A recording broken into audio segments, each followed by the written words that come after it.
Slot booking জটিলতায় দিনাজপুরের হিলি স্থলবন্দর দিয়ে ভারত থেকে আলু ও পেঁয়াজ আমদানি বন্ধ রয়েছে। মঙ্গলবার সকাল থেকে এই বন্দর দিয়ে পেঁয়াজ আমদানি হয়নি, তবে সোমবার আগের স্লটে বুকিং করা 2 ট্রাক আলু আমদানি হয়েছে।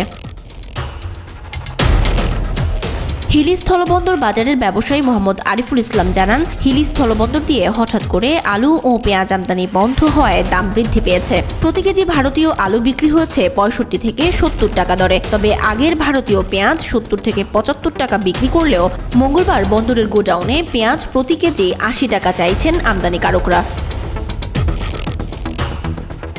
হিলি স্থলবন্দরের আমদানি রপ্তানিকারক গ্রুপের সাধারণ সম্পাদক নাজমুল হক বলেন, ভারত থেকে পণ্য আমদানি করতে অনলাইনে পশ্চিমবঙ্গ রাজ্য সরকারের স্লট বুকিং নিতে হয়। হঠাৎ করে গত রোববার অনলাইন সিস্টেম বন্ধ করে দেওয়া হয়েছে বলে জানিয়েছেন ভারতের রপ্তানিকারকরা। ফলে আমদানিকারকরা স্লট বুকিং দিতে পারছেন না। সব মিলিয়ে পেঁয়াজ ও আলু আমদানিতে শঙ্কা দেখা দিয়েছে বলে উল্লেখ করেন তিনি।